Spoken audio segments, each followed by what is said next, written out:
Você já experimentou aquela sensação, ou aquela disposição de rebeldia contra a vida, de raiva das suas circunstâncias? Essa tentação ela é mais comum do que a gente imagina. Ela pode aparecer e reaparecer em momentos diferentes da nossa vida, em circunstâncias normalmente mais complicadas, mas ela sempre mostra uma certa recusa do que nós temos, uma recusa do que estamos vivendo naquele momento, uma recusa da vida, em última instância, certo? Trata-se de uma frustração, de uma raiva da vida mesma que nós temos. É como se disséssemos não servirei naquela circunstância. É como se disséssemos para a nossa vida toda não servirei. Como não é isto que eu quero, como não é isto que eu tinha planejado, como não é isto que eu tinha imaginado, portanto eu não servirei. Então se trata de uma recusa à própria vida, uma recusa frustrada, vazia, triste e que sem que percebamos nos torna ainda mais ressentidos do que a circunstância em si. Quer dizer, a nossa resposta à circunstância, por mais difícil que ela seja, pode nos tornar mais ressentidos do que aquilo que nos aconteceu, do que aquilo que é o objeto da nossa queixa principal, e pelo menos consciente, não? Nós nos recusamos a servir e nos recusamos a viver como que fazendo birra, não é?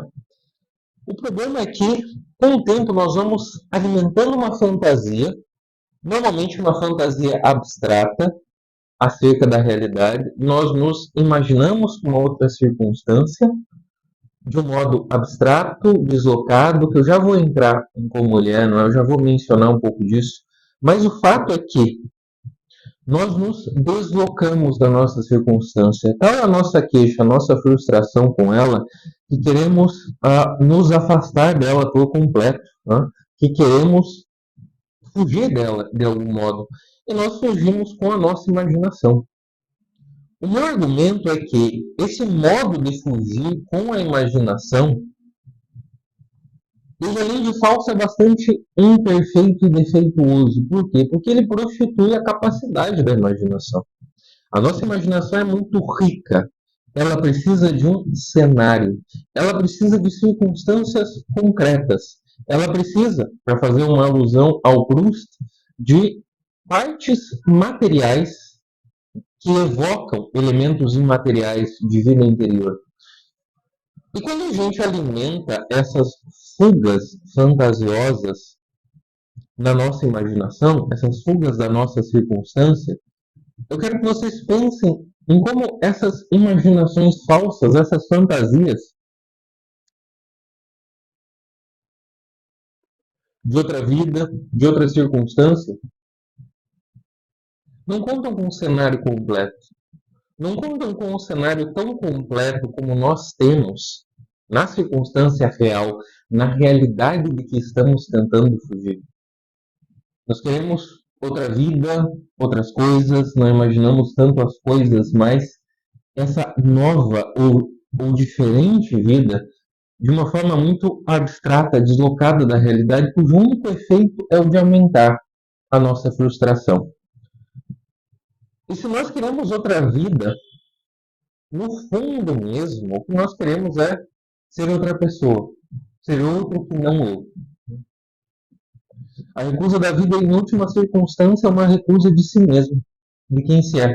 É uma manifestação de autodesprezo.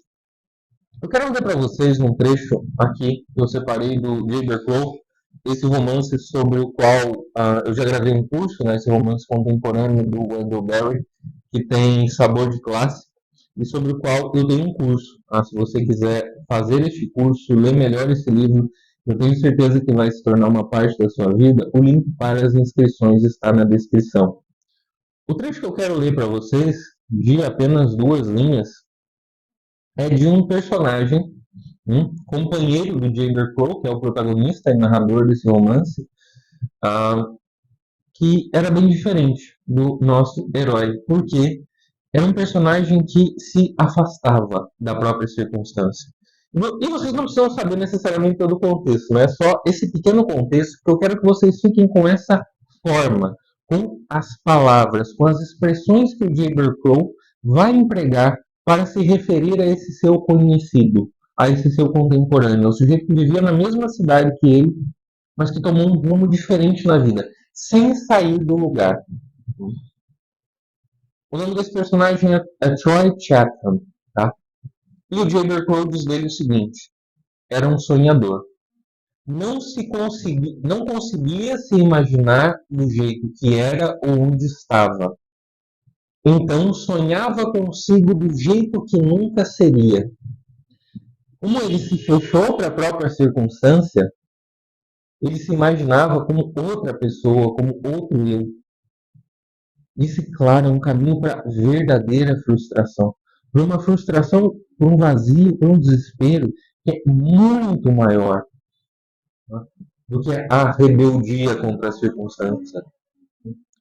Quando eu coloco o título aqui no vídeo como a tentação da rebeldia contra a vida, eu quero dizer que ela pode aparecer para todos nós em diferentes momentos, em diferentes fases da vida, enquanto tentação. Né?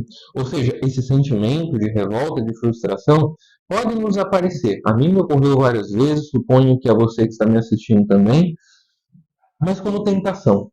Agora, o que a gente faz com esses sentimentos de frustração e de raiva contra as circunstâncias? É isso que vai nos colocar como Troy. Seremos sonhadores? Hã? Será que a gente não consegue se imaginar do jeito que somos? Ou onde estamos? Sonhando assim conosco, de um jeito que nunca seremos? Será que não é esse o caminho terrível que a gente pode adotar quando a gente alimenta essa imaginação falsa, quando a gente alimenta essa tentação, né, da rebeldia contra a vida? Por outro lado, essa tentação nós podemos interpretá-la como um sinal de um desejo autêntico. Lembra quando eu falei, numa das aulas dedicadas ao livro The Great Land, do padre Alexander Schneemann, que a nossa conversão ela é eminentemente positiva. Nós identificamos aquilo que realmente desejamos e corremos atrás. É aí que nos abstemos daquilo que é mal. Né? E o próprio Chesterton, em Man Alive, mostra que, em primeiro lugar, essa conversão, o desprezo daquilo que é mal vem pela apreciação daquilo que é bom, certo? Então, essa frustração indica um desejo de realização. Né? Nós queremos algo melhor, de fato, e é por isso que nós nos frustramos. A pergunta é, será que nós queremos do jeito certo? Será que nós queremos do jeito certo? Será que nós, quando alimentamos essa tentação, essas imaginações falsas e fantasiosas de autodesprezo, desprezo da nossa circunstância, será que nós estamos tomando o caminho certo? Parece que não, né? Mas o que esse desejo revela? E aqui eu vou me apoiar em Nena Live de novo. Em um discurso do Innocent Smith, em que ele diz o seguinte: você, porém, não enxerga que todos os saltos e destruições e fugas de verdade são apenas as tentativas de voltar ao Éden, de voltar para uma coisa que tivemos, de que ao menos ouvimos falar? Não enxerga que apenas derrubamos cercas e disparamos contra a lua para voltar para casa? Esse é o nosso desejo profundo de voltar para casa, de encontrar alguma plenitude. A questão é, em primeiro lugar, o sentido da vida, como aparece no Jayber Crow e eu exploro no curso dedicado a esse romance, é incompleto. De modo que nós podemos antecipar essa plenitude aqui, mas não vivê-la plenamente. Porém, a maneira de antecipá-la é precisamente com um cenário, com limites, com um contexto. É fascinante pensar, e eu mencionei isso no vídeo anterior, como essas pequenas coisas que formam o limite da nossa vida têm um sentido. E esse sentido é um cenário da nossa vida, portanto, o lugar onde nós vamos encontrar o sentido da vida. O sentido das coisas, dos nossos brinquedos, dos limites ao nosso redor, tem um papel muito importante quando tratamos do sentido da vida. Portanto, a circunstância, aquilo que nos acontece, que nos foi dado em alguma medida, tem um papel fundamental no sentido da vida.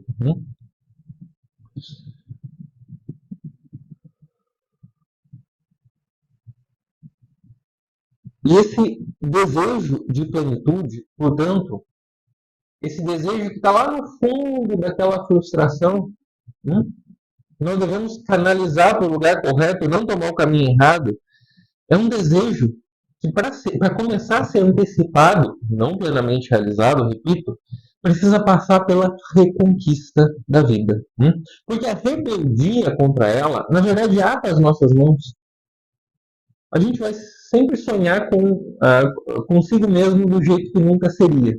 Como o personagem do Wendell Berry, no romance de Edgar Troy Chatham. E de que vale sonharmos conosco de um jeito que nunca seremos? Não vale de nada. Isso é o que vai destruir a nossa vida. Isso que vai nos transformar numa caricatura de quem somos e mais, de quem poderíamos realmente nos tornar. Nós devemos buscar, portanto, uma reconciliação com a vida, uma reconciliação com a circunstância. E aqui eu vou ler um trecho para vocês de um romance sobre o qual eu gravei uma aula também, que é Paz en la Guerra, do Miguel de Unamuno. Eu vou tratar sobre a personagem Rafaela, tá? Eu vou ler aqui para vocês e vocês vão entender o que quero dizer. Rafaela se casou para cumprir assim com a vida e encarnar os anseios da juventude e o inconfessado e secreto desejo da maternidade. A família é a plenitude da vida no mundo, quando não se ama o retiro. Desejava uma vida completa, temendo também ficar sozinha um dia, sem família, ainda que com parentes. Ela ia encher um vazio. Eis aqui tudo. Até então, só tinha vivido a aprendizagem da vida. Ela se casou simplesmente, livre de sentimentalismos engrescos. Amar, amar, que palavras tão presunçosas, tão enfáticas, tão de livro. Só neles se diz te amo. Querer e carinho. Eis aqui o simples, o natural. Querer, o que era isso de querer? Ou seja, gostar de alguém, estar apaixonado. Querer somente, querer por querer, isso não é nada. Querer não era mais que uma maneira de atendê-lo, ao seu marido, ao Henrique. De cuidar dos seus cuidados, de viver com ele, de acostumar-se aos seus costumes, de sofrer contente as suas fraquezas e adversidades, de aguentar as suas coisas de homem. Professou a Henrique um carinho tíbio e profundo, tecido das mil minúcias da existência ordinária, consubstancial com a vida mesma, um carinho que se fez prontamente hábito e, como tal, inconsciente. Isso aqui, pessoal, não é a destruição do amor, mas é a condição para vivê-lo. É fazer com que o amor não seja mais uma fantasia, mas se encarne na vida, se encarne na circunstância, tenha cara, tenha cenário, tenha um enredo, se desenvolva, aconteça e não fique apenas na nossa cabeça como matéria de frustração. Quando esse amor se encarna plenamente na vida, ele toma a forma de costume. Ele toma a forma de costume. Sim, existe a tentação do comodismo, a tentação de dar aquilo por garantido, de que pareça monótono. E, no entanto, quando nós, ao contrário de apenas recebermos o que nos acontece, mas de abrirmos os nossos olhos para o cenário da nossa vida, para a nossa circunstância, o nosso esforço de verdade é de querer aquela circunstância, de querê-la como se a tivéssemos desejado. É aí que esse amor, que toma o aspecto de costume, na verdade é a seiva que vivifica essa vida com cenário, com forma, com cor, com carne, com sangue, com terra. real, portanto. E é aqui que começamos a antecipar o que nós realmente esperamos, o que nós desejamos. Que, claro, este mundo e esta vida não podem dar, mas podem antecipar. Porque, como eu falei em outro vídeo também, o caminho para o céu está feito da poeira deste mundo. Não podemos abandoná-la, não podemos ignorá-la. Né? As coisas, podemos começar essa reconciliação com a vida pela afirmação das coisas, do cenário, do sentido que esse cenário tem na nossa autobiografia. E aqui eu vou ler mais um trecho de Jay Crow para vocês, porque esse personagem foi alguém que conseguiu querer a vida, querer a própria circunstância, tá? De um jeito incrível. Toda pequena diferença que eu fazia parecia uma mudança significativa no mundo. Eu terminava uma parte do trabalho, dava um passo para trás, olhava e admirava como ela se encaixava em todo o resto. Só de varrer a varanda já parecia que os ramos das árvores tinham se aberto e pairavam mais graciosamente sobre ela. Onde um galho caído abriu um furo na tela, peguei um fio bem fino e costurei um remendo. E aí fiquei um tempo sentado olhando pela janela, sentindo que meu trabalho melhorou a vista. Fique com essa forma mais uma vez. Olha a atenção que ele dá para as suas coisas. E como essa atenção naturalmente reverbera, frutifica a vida interior. Como essa atenção é o amor enquanto seiva, que é transportado, que vivifica aquilo que é costume, aquilo que é circunstância. Então, como não existe romance sem cenário, pelo menos não bom romance sem cenário, tampouco a nossa vida, que é muito mais complexa, muito mais rica, pode acontecer sem um cenário. Nós precisamos dele para construir a nossa história. Nós precisamos desse cenário. E é com essa afirmação, com esse sentido das coisas, que, para usar outra expressão do Jay Crow, a Terra vai começar a falar conosco sobre o céu. Né? Sobre o céu. Veja o que ele diz em outra parte. Eu vou ler para vocês. Mas a Terra fala conosco sobre o céu. Senão, por que iríamos querer ir para lá? Se a Terra já não antecipasse algo do céu, como nós sequer poderíamos imaginá-lo? Percebem então a gravidade, né, de alimentar a tentação da rebeldia contra a vida? Porque ela nos impede de, olhando para este cenário que nós temos aqui agora, podemos antecipar o céu, podemos esperar por ele.